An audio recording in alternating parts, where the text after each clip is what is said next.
მოგესალმებათ ნიკოლოზ კარტოსიას პოდკასტი. დღევანდელი თემაა რეფორმა განათლების სისტემაში, საქართველოს სკოლებისთვის, ჰოლისტიკური ხედვა. მოგესალმებით ძვირფასო აუდიტორია. დღეს ნიკოლოზ კარტოსიას პოდკასტი შემოგთავაზებთ განათლების რეფორმის მისეულ ხედვას. განათლების რეფორმა საქართველოს სკოლებისთვის უნდა ეფუძნებოდეს ყოველს მომცულ მიდგომას, რომელიც აერთიანებს სასწავლო პროცესს, შეფასების სისტემასა და ინფრასტრუქტურას. მიზანი უნდა იყოს შეიქმნას სკოლები, რომლებიც მოსწავლეებს მოამზადებენ არა მხოლოდ აკადემიური გამოცდებისთვის, არამედ მომავლის გამოწვევებისთვის. პირველი, თანამედროვე ინფრასტრუქტურა და უსაფრთხო გარემო. სასწავლო პროცესი იწყება უსაფრთხო და კომფორტული სივრცით. გეგმა მოიცავს სკოლების რეკონსტრუქცია, მოძველებული შენობების განახლება, სადაც შესაძლებელია და ახლის მშენებლობა იქ, სადაც საჭიროა. ეს მოიცავს არა მხოლოდ კლასებს, არამედ სპორტულ დარბაზებს, ბიბლიოთეკებსა და დასასვენებელ სივრცეებს. უსაფრთხოების სტანდარტები. ყველა სკოლაში ხანძრის, მიწისძვრისა და სხვა ბუნებრივი კატასტროფებისგან დაცვის თანამედროვე სისტემების დანერგვა. ტექნოლოგიური აღჭურვა. ყველა კლასის აღჭურვა ინტერაქტიული დაფებით, კომპიუტერებით და მაღალსიჩქარიანი ინტერნეტით. ეს ტექნოლოგიები მასწავლებლებს დაეხმარება გახადონ გაკვეთილები უფრო დინამიკური და საინტერესო. სპორტული მოედნები და ბუნების კუთხეები. სკოლის ეზოების კეთილმოწყობა ისე, რომ მოსწავლეებს ჰქონდეთ შესაძლებლობა ითამაშონ, დაისუნონ და დაუკავშირდნენ ბუნებას. მეორე, მდიდარი სასწავლო რესურსები და კვალიფიციური პედაგოგები. კარგად აღჭურვილი სკოლა არაფერს ნიშნავს ხარისხიანი რესურსების გარეშე. ამ სვეტის ფარგლებში უნდა დაიგეგმოს ელექტრონული და ბეჭდური რესურსები. თითოეულ სკოლას ექნება წვდომა როგორც ბეჭდურ, ისე ელექტრონულ სახელმძღვანელოებზე და ონლაინ ბიბლიოთეკები გახდება ცოდნის შეუზღუდავი წყარო. თანამედროვე ლაბორატორიები. საბუნების მეტყველამეცნიერებების, ფიზიკის, ქიმიის, ბიოლოგიის ლაბორატორიების განახლება, რათა მოსწავლეებმა პრაქტიკაში შეძლონ ექსპერიმენტების ჩატარება. პედაგოგთა პროფესიული განვითარება. პედაგოგები რეგულარულად გაივლიან ტრენინგებს თანამედროვე სწავლების მეთოდების ასათვისებლად. ეს ტრენინგები მოიცავს არა მხოლოდ საგნობრივ ცოდნას, არამედ მოსწავლეებთან ურთიერთობის ფსიქოლოგიასაც. მასწავლებლის სტატუსის ამაღლება. მასწავლებლის ხელფასის ზრდა და სოციალური პრესტიჟის ამაღლება, რათა ამ პროფესიამ კიდევ უფრო მეტი ნიჭიერი ადამიანი მოიზიდოს. მესამე, მოსწავლეზე ორიენტირებული სასწავლო პროცესი. რეფორმა მიზნად ისახავს ცოდნის უბრალო გადაცემის ნაცვლად მოსწავლეების აქტიურ მონაწილეობას. პროექტული სწავლება. მოსწავლეები იმუშავებენ პროექტებზე, რომლებიც რეალურ პრობლემებს ეხება. ეს დაეხმარება მათ ისწავლონ ინფორმაციის მოძიება, გუნდური მუშაობა და გადაწყვეტილებების მიღება. სპეციალიზებული ნაკადები. უფროს კლასელებს მიეცემათ შესაძლებლობა აირჩიონ ის საგნები, რომლებიც მათ ინტერესებსა და მომავალ პროფესიულ მისიებს შეესაბამება. ეს შეამცირებს დატვირთვას და გაზრდის мотивაციას. ინდივიდუალური განვითარების გეგმა.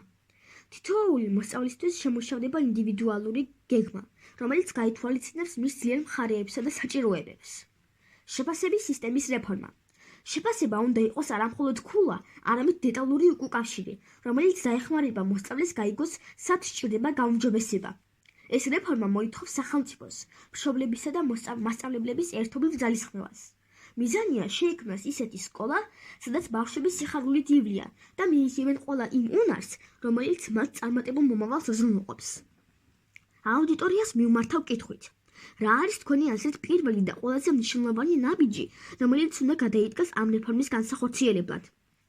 რაც შეეხება მოსწავლეთა შეფასების სისტემას. ქულების დაწერა ისე უნდა ხდებოდეს, რომ ის იყოს არა მხოლოდ საბოლოო შეფასება, არამედ უკავშირის წყარო და სტიმული მოსწავლის განვითარებისთვის. მხოლოდ შემაჯამებელი დავალებებით შეფასება არ არის საკმარისი, რადგან ის არ ასახავს მოსწავლის პროგრესს მთელი პერიოდის განმავლობაში. ქულები უნდა შედგებოდეს რამდენიმე კომპონენტისგან, რაც ქმნის ჰოლისტურ და სამართლიან შეფასებას. შეფასების კომპონენტები. შემაჯამებელი დავალებები 40%. ეს არის ტრადიციული შემაჯამებელი წერები, ტესტები და პროექტები, რომლებიც ამოწმებს ცოდნის კონკრეტულ ბლოკს. მათი წილი უნდა შემცირდეს, რათა მოსწავლეები არ იყვნენ მხოლოდ გამოცდებზე ორიენტირებული. მიმდინარე შეფასება 30%. ეს მოიცავს ყოველდღიურ აქტივობას, მაგალითად, კლასში აქტიურობა, გაკვეთილებზე დასმული კითხვების გააზრება, დისკუსიებში მონაწილეობა და აზრის გამოთქმა. საშინაო დავალება. საშინაო დავალების რეგულარულად და ხარისხიანად შესრულება. პროექტები და პრაქტიკული დავალებები 20%. ეს კომპონენტი ზემავს უნარებს, რომლებიც აუცილებელია თანამედროვე სამყაროსთვის. მაგალითად, პრეზენტაციები პრეზენტაციების მომზადება და წარდგენა, რაც ავითარებს საჯარო გამოსვლის უნარებს. პროექტები. ჯგუფური ან ინდივიდუალური პროექტები, რომლებიც საჭიროებენ კრიტიკულ აზროვნებასა და პრობლემის გადაჭრის უნარებს. პორტფოლიო. 10%. პორტფოლიოში მოსწავლე ინახავს საუკეთესო ნამუშევრებს, ესეებს, შემოქმედებით პროექტებს. ეს აჩვენებს მოსწავლის პროგრესს და უნიკალურ მიღწევებს. ეს მრავალკომპონენტიანი სისტემა ქმნის უფრო სრულყოფილ სურათს მოსწავლის შესაძლებლობების შესახებ. ის უზრუნველყოფს სამართლიანობას. ქულა აღარ არის მხოლოდ ერთი დღის განწყობაზე დამოკიდებული. მოტივაციას. მოსწავლეებს ეძლევა საშუალება გამოავლინონ თავიანთი ძლიერი მხარეების სხვადასხვა აქტივობით. შესაბამისობას. ისეთი უნარების შეფასებას, როგორიცაა თანამშრომლობა, კრიტიკული აზროვნება და კრეატიულობა, რაც მხოლოდ ტესტებით არ იზომება. საბოლოოდ, ქულების დაწერა უნდა იყოს პროცესი, რომელიც ხელს უწყობს მოსწავლის ზრდას და ასწავლის მას, რომ შესაბამები გაუმჯობესების შესაძლებლობაა და არა დამარცხება. საკითხი იმის შესახებ, თუ როგორ უნდა ხდებოდეს ატესტატის გაცემა, გამოცდების საფუძველზე თუ სხვაგვარად, განათლების რეფორმის ერთ-ერთი ყველაზე მწვავე და საინტერესო ასპექტია. მოდელი, რომელიც გამოცდებზეა დაფუძნებული, გარკვეულწილად უზრუნველყოფს ცოდნის შემოწმებას, მაგრამ მას აქვს სერიოზული ნაკლოვანებებიც. ხშირად ის სტრესული და ზედაპირულია, რადგან მოსწავლეები მხოლოდ იმ მასალის დაზეპირებაზე არიან ორიენტირებულნი, რაც გამოცდაზე გავა.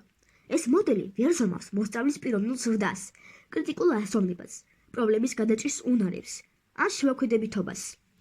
ატესტატის გაცემა უნდა ემყარებოდეს შეფასების ჰიბრიდულ მოდელს, რომელიც აერთიანებს შემოქმედებით დავალებებსა და ცოდნის ღრმა ანალიზს. ეს მოდელი მოიცავს მრავალკომპონენტიანი შეფასება. ატესტატის ქულა არ უნდა იყოს დამოკიდებული მხოლოდ ერთ ან ორ გამოცდაზე. ის უნდა ეფუძნებოდეს მოსწავლის აკადემიური მოსწრების, პროექტების, პორტფოლიოსა და შემოქმედებითი დავალებების ერთობლივ ანალიზს. პორტფოლიო. მოსწავლეებმა მთელი სასწავლო წლის განმავლობაში უნდა შექმნან პორტფოლიო, რომელიც მოიცავს მათ მიერ შესრულებულ საუკეთესო ნამუშევრებს, ესეებს, კვლევით პროექტებს, შემოქმედებით ნამუშევრებს და ასე შემდეგ. ეს პორტფოლიო აჩვენებს მოსწავლის პროგრესსა და ძლიერ მხარეებს დროთა განმავლობაში. საბოლოო პროექტი. სწავლის ბოლოს მოსწავლეებმა უნდა შეასრულონ ერთი დიდი საბოლოო პროექტი ან პრეზენტაცია, რომელიც მოიცავს რამდენიმე საგნის ინტეგრირებას. მაგალითად, პროექტი კლიმატის ცვლილებაზე შეიძლება მოიცავდეს ცოდნას ფიზიკის, ქიმიის, ბიოლოგიის და ეკონომიკის დარგებიდან. სტანდარტიზებული ტესტები. ნაწილი შეფასებისა შეიძლება დაფუძნებული იყოს სტანდარტიზებულ ტესტებზე, მაგრამ ეს ტესტები არ უნდა იყოს მთავარი განსაზღვრელი. ისინი უნდა ამოწმდნენ არა დაზეპირებულ ცოდნას, არამედ კრიტიკულ აზროვნებასა და პრობლემის გადაჭრის უნარებს. ამ მიდგომით, ატესტატი გახდება არა უბრალოდ საბოლოო შეფასება, არამედ მოსწავლის მთელი სასწავლო მოგზაურობის ანარეკლი. ის ზომავს არა მარტო ცოდნას, არამედ უნარებს, რომლებიც აუცილებელია თანამედროვე სამყაროსთვის. ამ მოდელის დანერგვა მოითხოვს მასწავლებლებისთვის ახალი შეფასების მეთოდების სწავლებას და სასწავლო პროცესის გადაწყობას, მაგრამ შედეგი ღირს ამ ძალისხმევად. უმაღლეს სასწავლებელში ჩარიცხვის სისტემა განათლების რეფორმის კიდევ ერთი უმნიშვნელოვანესი ნაწილია. არსებული გამოცდების მოდელი მიუხედავად მისი დამსახურებისა, ხშირად ქმნის სტრესს და ზღუდავს სტუდენტს და არჩევანს. ამიტომ ჩარიცხვის სისტემა უნდა იყოს უფრო მოქნილი და ყოვლისმომცველი. ჩარიცხვა უნდა ხდებოდეს ჰიბრიდული მოდელით, რომელიც აერთიანებს სკოლის შეფასებასა და საუნივერსიტეტო გამოცდებს.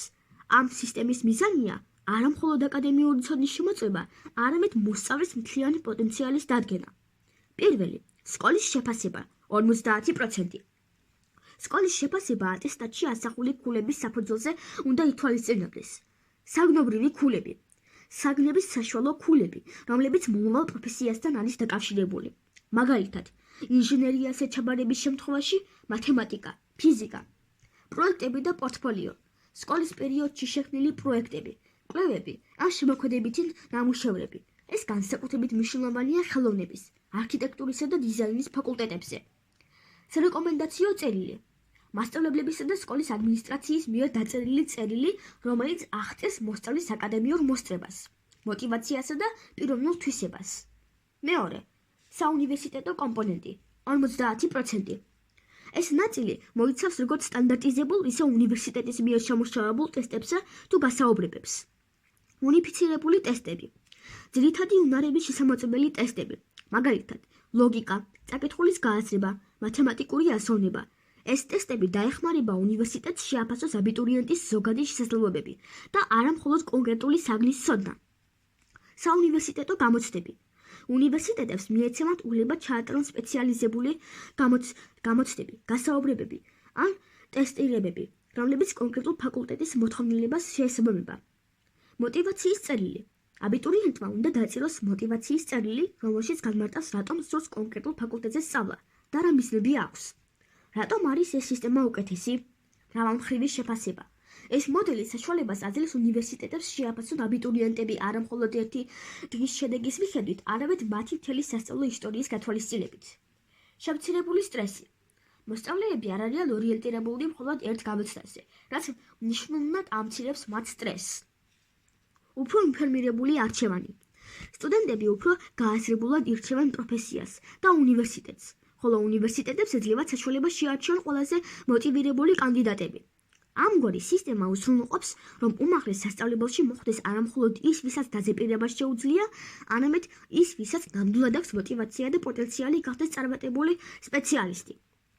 მასწავლებელთა სასერტიფიკაციო გამოცდების თემა საკმაოდ კომპლექსურია და მასზე ცალსახა პასუხის გაცემა უნდა ჩატარდეს ან არ უნდა ჩატარდეს შეუძლებელია.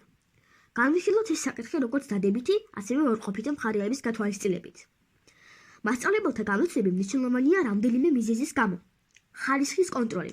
გამოცდები ემსახურება მასწავლებლის ცოდნისა და კომპეტენციების შეფასებას. ის უზრუნველყოფს, რომ სასკოლო სისტემაში მხოლოდ მაღალკვალიფიციური კადრები დარჩნენ.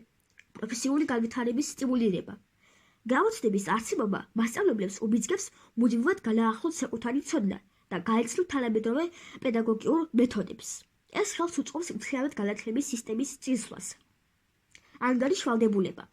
სერტიფიცირების პროცესი მასწავლებელს აკისრებს პასუხის მგებლობას საკუთარ პროფესიაზე და მოტივაციას აძლევს, რომ უკეთესი შედეგები არჩიოს.